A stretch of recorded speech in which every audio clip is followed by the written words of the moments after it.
The Columbian Exchange, named after Christopher Columbus, was the process in which Europe and the newly founded Americas would trade across the Atlantic. One example of something brought over to the New World was the introduction of horses. As shown here, Christopher Columbus was very skillful in horseback riding. The explorer knew that natives would have something worthwhile to offer if he was to teach them to be as skilled as himself. Although the Columbian Exchange would bring wonderful things to the table when it came to the Native Americans and breaking away from government-regulated trade, the explorers would bring something awful to the coast. Disease. When natives discovered horseback riding in their land, they went crazy. New things were beginning to arise, and new opportunities to change old customs had finally come to those ready to evolve. Yeah!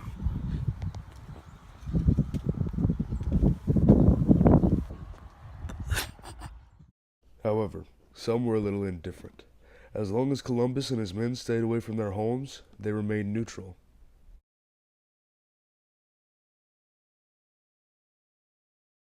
Christopher Columbus was an Italian explorer who stumbled upon the Americas by accident. With a direct water route west from Europe to Asia in mind, Christopher Columbus discovered America in 1492. Looking past the Native Americans, Viking explorers had sailed to Greenland and Newfoundland in the 11th century. Although Columbus was not the first to discover, nor the first to arrive in the New World, he did make the most impact overall. On August 3rd, 1492, Columbus and his crew set sail from Spain in 3 ships, the Nina, the Pinta, and the Santa Maria. In October, the 3 ships had landed in the Bahamas, a long shot away from where Christopher Columbus was aiming for.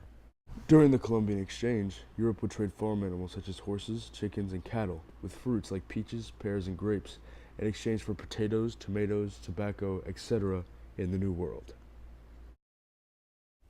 The word of horses would only spread further from then on. As Christopher Columbus would go through trials and tribulations, he desperately would seek the aid of natives to learn the ways of the land. At some points, Columbus could only go through so much. After barely making it through the Atlantic in the first place was hard enough, and the twisting terrain only made it more difficult to find who he hoped to be his new friends.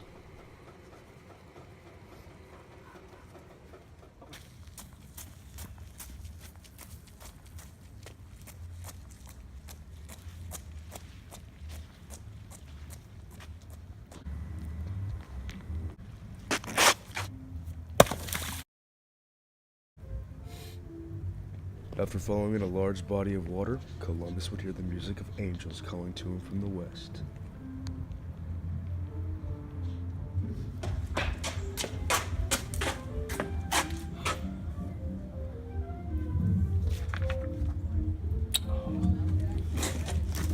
Motherfucker locked it. Can you unlock it? Open it, please. I will. Yeah, it was locked. Okay, give this. I will. Yes. I don't want to happen.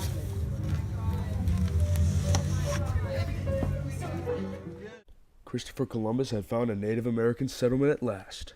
As he searched for new plants or materials to admire, the kind native who had helped him inside would offer the cotton in his pocket.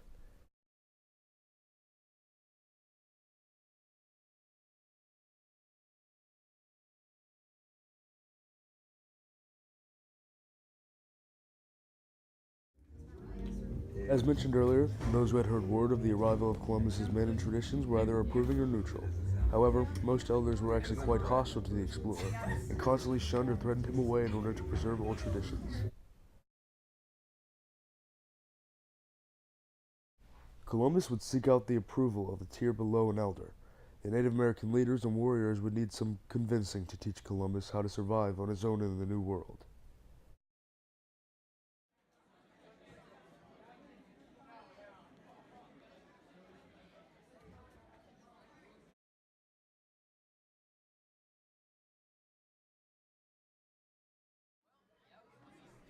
After seeing Columbus in such a lively and cultural state, the leader decided he would share his tobacco with the explorer, which became one of the crops traded with Europe in the Columbian Exchange.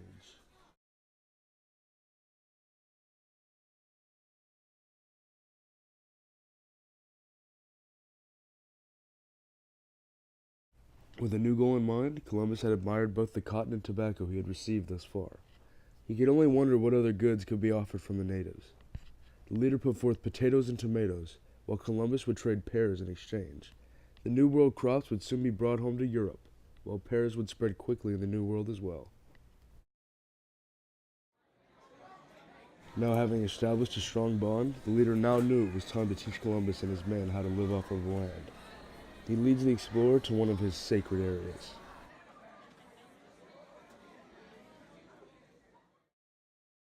Columbus and the leader would exchange their knowledge with one another, and Columbus now felt more confident living on the coast with his men without the direct help of the natives.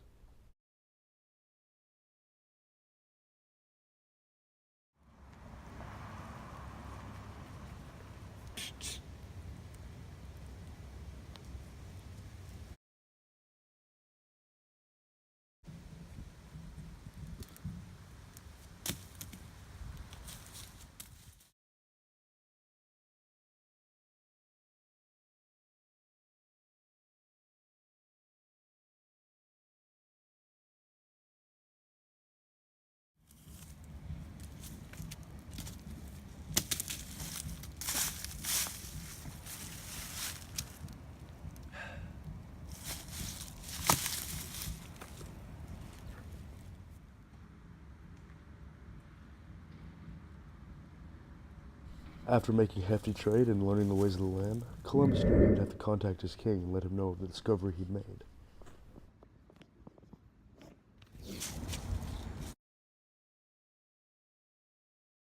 Columbus would write the letter of his first voyage before tales of his discovery spread across Europe. After traveling back on the Nina and being separated from his other two ships, Columbus arrived home and let the king know of his exploration and newfound goods. The king was very pleased, and thus the Columbian exchange would begin. However, there were a few horrific things that Columbus had done to the Native Americans before his departure. Trying to establish a better bond with the Native American elder in order to increase trade, Christopher Columbus would introduce sugar plants. However, the elder was not having it, and would not accept the sugar plant, as they had already had chocolate. Before departing, Columbus knew there was one more thing he could trade. As a surprise to the leader, Columbus would introduce chicken into the Columbian exchange. Although this would make the leader very happy, Columbus had managed to slip in disease. After listening to the words of his advisor, the Native American leader was outraged. Disease would be one of the costing factors in many of the Native American wars. The leader would grab Columbus by the shirt and slap him with the chicken.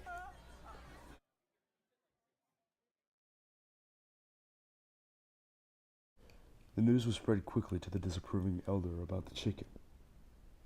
For once, he was happy with Christopher Columbus's trade, but after seeing disease in the mix, he was infuriated. I knew that Christopher Columbus was up to no good. What shall we do?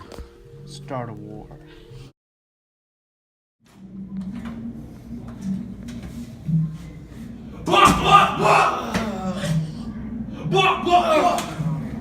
Stricken by sorrow and disease, the elder was unable to fight in the war. He passed away.